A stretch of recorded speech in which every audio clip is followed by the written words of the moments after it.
안녕하세요. 오늘은 7월 3일 연중 제14주일입니다. 하느님께서는 세례로 우리를 부르시고 하느님 나라를 전하는 데에 몸 바쳐 일하게 하십니다. 우리가 언제 어디서나 하느님의 말씀과 평화를 드러내도록 하느님께서 우리에게 사도의 용기와 복음의 자유를 주시기를 청합시다. 오늘 제1 독서인 이사야서에서 이사야 예언자는 주님께서 예루살렘의 평화를 강물처럼 끌어들이시리라고 합니다. 또 제2 독서인 갈라티아서에서 바오로 사도는 우리 주 예수 그리스도의 십자가 외에는 어떠한 것도 자랑하고 싶지 않다고 합니다. 또 로크와 복음에서 예수님께서는 72 제자를 파견하시며 그곳 사람들에게 평화를 빌어주고 하느님 나라가 가까이 왔다고 전하라고 하십니다. 오늘 제1 독서는 이사야서의 말씀입니다. 예루살렘을 사랑하는 이들아 모두 그와 함께 기뻐하고 그를 두고 즐거워하여라. 예루살렘 때문에 애도하던 이들아 모두 그와 함께 크게 기뻐하여라. 너희가 그 위로의 품에서 젖을 빨아 배부르리라. 너희가 그 영광스러운 가슴에서 젖을 먹어 풍족해지리라. 주님께서 이렇게 말씀하신다. 보라, 내가 예루살렘의 평화의 강물처럼 끌어들이리라. 민족들의 영화를 넘쳐 흐르는 시내처럼 끌어들이리라. 너희는 젖을 빨고 팔에 안겨 다니며 무릎 위에서 귀염을 받으리라. 어머니가 제 자식을 위로하듯 내가 너희를 위로하리라. 너희가 예루살렘에서 위로를 받으리라. 이를 보고 너희는 마음이 기뻐하며 너희 뼈마디들은 새풀처럼 싱싱해지리라. 그리고 주님의 종들에게는 그분의 손길이 드러나리라. 주님의 말씀입니다. 하느님 감사합니다. 이어서 제2 독서는 사도 바오로의 갈라티아서 말씀입니다. 형제 여러분, 나는 우리 주 예수 그리스도의 십자가 외에는 어떠한 것도 자랑하고 싶지 않습니다. 그리스도의 십자가로 말미암아 내 쪽에서 보면 세상이 십자가에 못 박혔고 세상 쪽에서 보면 내가 십자가에 못 박혔습니다. 사실 할례를 받았느냐 받지 않았느냐는 중요하지 않습니다. 새 창조만이 중요할 따름입니다. 이 법칙을 따르는 모든 이들에게 그리고 하느님의 백성 이스라엘에게 평화와 자비가 내리기를 빕니다. 앞으로는 아무도 나를 괴롭히지 마십시오. 나는 예수님의 낙인을 내 몸에 지니고 있습니다. 형제 여러분, 우리 주 예수 그리스도의 은총이 여러분의 영과 함께 하기를 빕니다. 아멘. 주님의 말씀입니다. 하느님 감사합니다. 이어서 루카가 전한 거룩한 복음입니다. 그때에 주님께서는 다른 제자 72명을 지명하시어 몸소 가시려는 모든 고을과 고장으로 당신의 앞서 둘씩 보내시며 그들에게 말씀하셨다. 수확할 것은 많은데 일꾼은 적다. 그러니 수확할 밭의 주인님께 일꾼들을 보내주십사 하고 청하여라. 가거라. 나는 이제 양들을 이리떼 가운데로 보내는 것처럼 너희를 보낸다.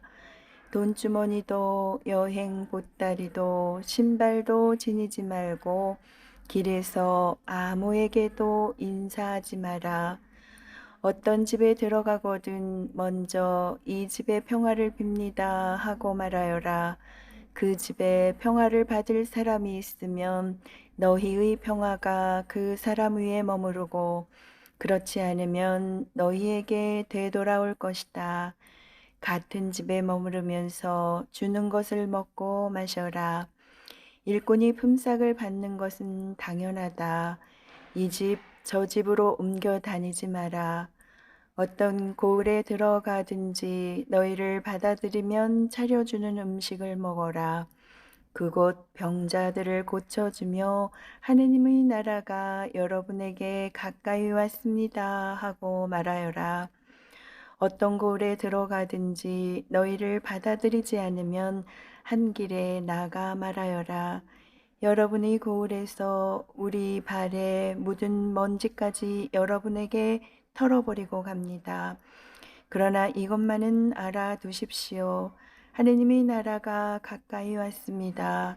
내가 너희에게 말한다.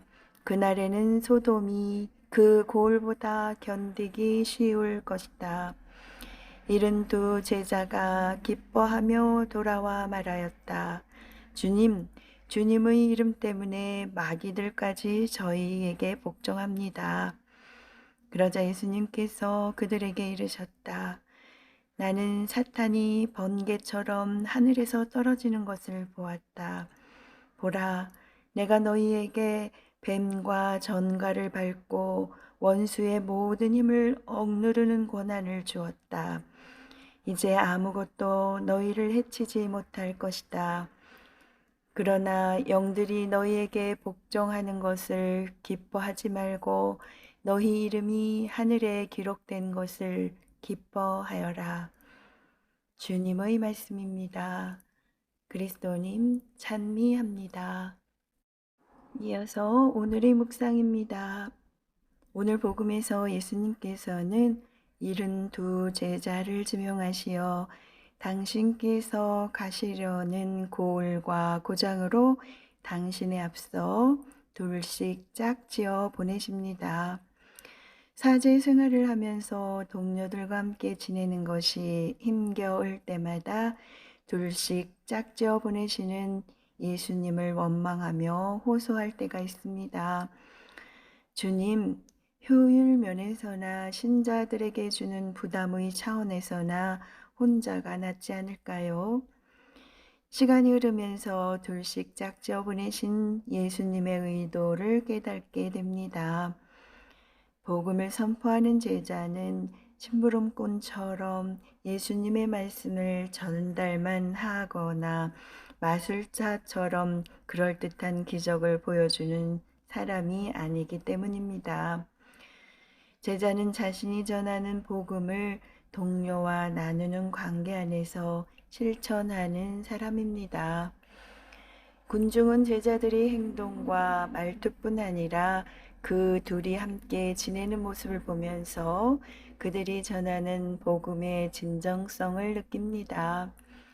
혼자 있을 때는 빛이 나지만 둘이 있을 때 빛을 내지 못한다면 기적을 일으키며 하느님의 말씀을 전한다 할지라도 진실되게 느껴지지 않을 수 있습니다. 반면 함께 살아가는 모습에서 활력과 생명력이 넘친다면 하느님의 말씀은 더 큰 진정성을 얻게 됩니다. 복음은 화려한 말이나 신기한 행동이 아니라 내 곁에 있는 이와 함께 만들어가는 일상의 작은 사랑을 통하여 선포되는 것입니다. 성인 옆에 순교자 나고 신심 깊은 부인 옆에 냉담한 남편이 열심인 사제와 수도자 옆에 빈자리만 남는다라는 말이 있습니다. 둘씩 짝지어 보내신 예수님의 마음을 떠올리며 부부와 동료, 본당 공동체 모두 저마다 함께 묶여 파견된 제자임을 기억합시다.